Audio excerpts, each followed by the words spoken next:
The NBA world is upside down right now. The Sacramento Kings are in third place, the historic Spurs are battling for a top 5 pick, and LeBron is not making his usual finals trips. We now have the NBA on crash course for a tight MVP race. We are past the halfway mark headed towards the All-Star break, and talent is at an all-time high.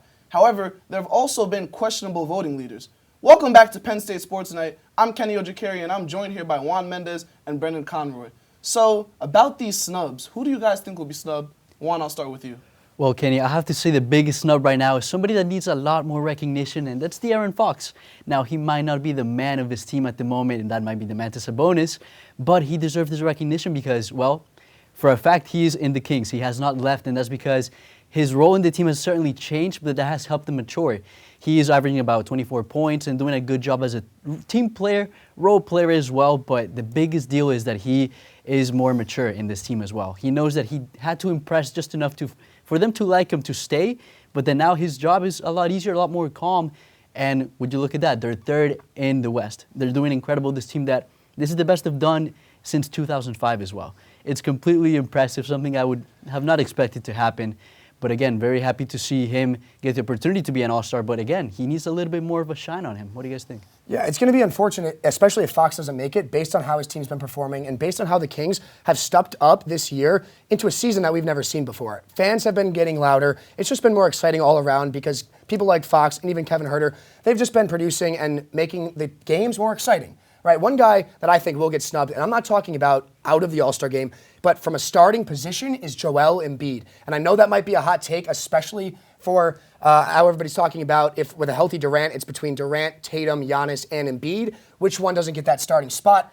Tatum is the only other questionable one that people have been talking about and wondering and asking, but he is in the MVP race right now in second place behind Jokic. So Tatum's putting up 34.5 points a game. He is having the best season of his life on a leading Celtics team that are first in the division. Embiid, although he's still putting up over 30 points a game, it's not like he's doing anything different or he's doing anything that gives him this starting spot. Jokic is doing that. Embiid is a great player. Sure, he's putting up 30 points a game, and who doesn't want a center that can do that? But if you look at the other athletes and the other picks, what they're doing for their team, those teams have more All-Stars than Embiid is for his team.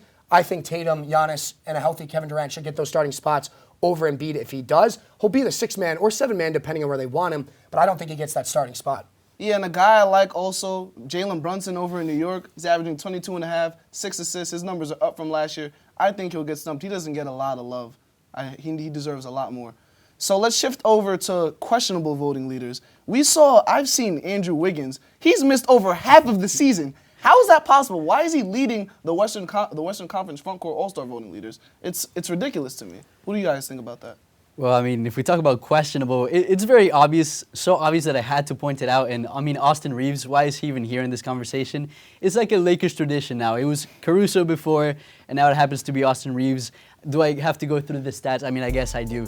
Averaging like around 10 points, very impressive, 2 assists. Yeah, Austin Reeves, he's getting a lot of votes, more than Devin Booker, who has faced some injuries. But again, why is this guy in the voting? It's just a fan thing, you know. The Lakers are not doing great this season, but again, All-Stars are going to be All-Stars. I don't think Austin Reeves is an All-Star, but LeBron is leading in the voting in his side as well, so might as well. The Lakers are not succeeding. Austin Reeves is not performing as an All-Star, and I guess that's all I have to say. But, you know, I don't think he should be in the All-Star game at all, and pretty obvious, I have to say. I mean, Juan's going with a guy who probably half the world agrees. I'm going to go with a little bit of a hotter take and go with Julius Randle. I'm going with Randle because, like you said, it's fan voting. Everybody likes to hold on to a story. They like to hold on to an idea.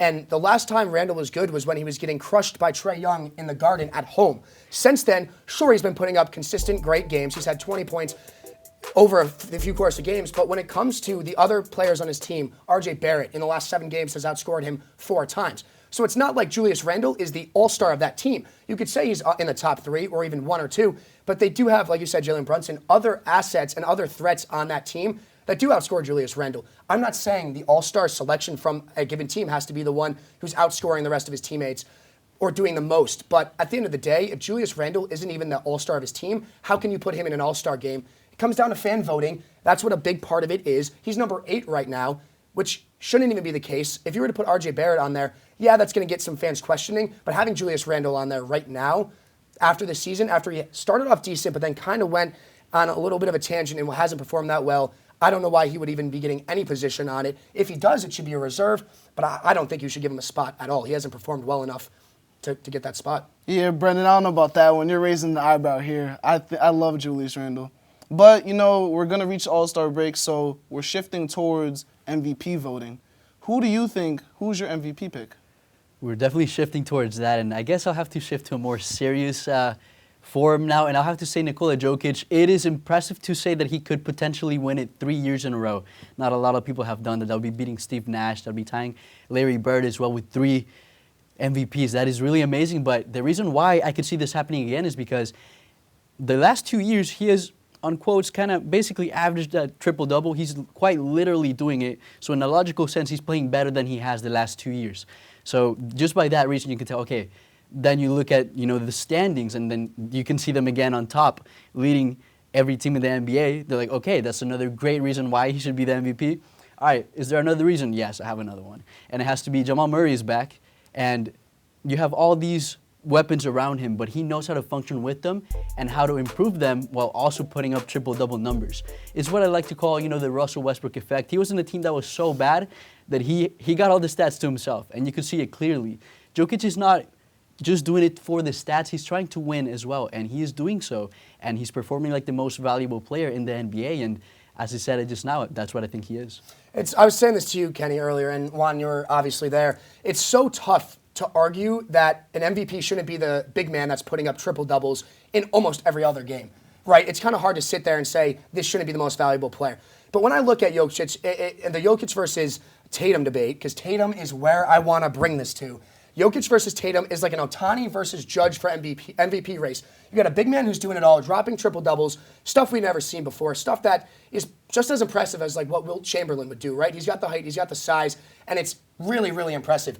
But Jason Tatum, I am a huge guy. I'm just a threat, just the dominant athletes. Jason Tatum is that Aaron Judge. He's the powerhouse. He's the guy who's making the Boston Celtics better than the Golden State Warriors. Sure, they lost to them this season, but that does not matter. They won.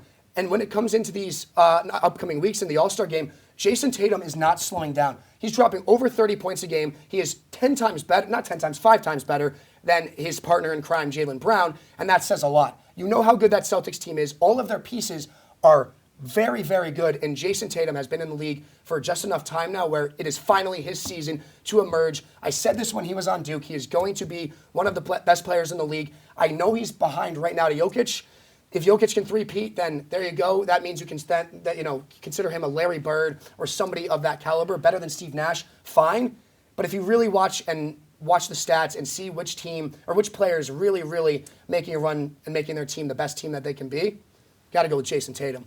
Yeah, don't get me wrong. Best defensive player, one of the best defensive units. He can score from anywhere on the court. His playmaking has shot up ever since he got in the league, which is my favorite aspect of him.